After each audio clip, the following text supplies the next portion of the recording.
ഇലപ്പച്ചയുടെ ഇന്ദ്രജാലം. നാം മനുഷ്യർക്ക് ജീവൻ നിലനിർത്തുവാനും വളരുവാനും ഭക്ഷണം ആവശ്യമുള്ളതുപോലെ നമ്മുടെ ചുറ്റുമുള്ള ചെടികൾക്കും മരങ്ങൾക്കും ഭക്ഷണം ആവശ്യമാണ്. നമ്മുടെ വീട്ടിൽ എവിടെയാണ് ഭക്ഷണം പാകം ചെയ്യുന്നത്? അടുക്കളയിൽ, അല്ലേ? എന്നാൽ ഈ സസ്യങ്ങളുടെ അടുക്കള എവിടെയാണ്? നാം സസ്യങ്ങളിലെല്ലാം പച്ച നിറമുള്ള ഇലകൾ കാണുന്നില്ലേ?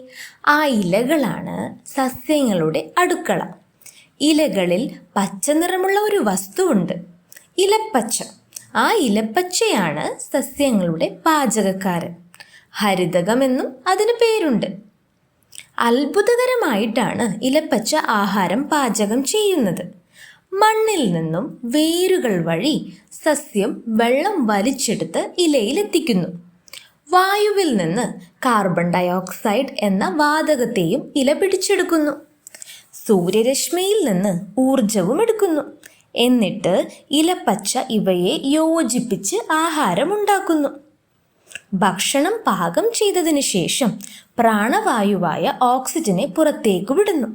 അങ്ങനെ വായുവിനെ ശുദ്ധീകരിക്കുന്നു. നാം ആ ശുദ്ധീകരിച്ച വായുവിനെ ശ്വസിച്ച് ജീവൻ നിലനിർത്തുന്നു.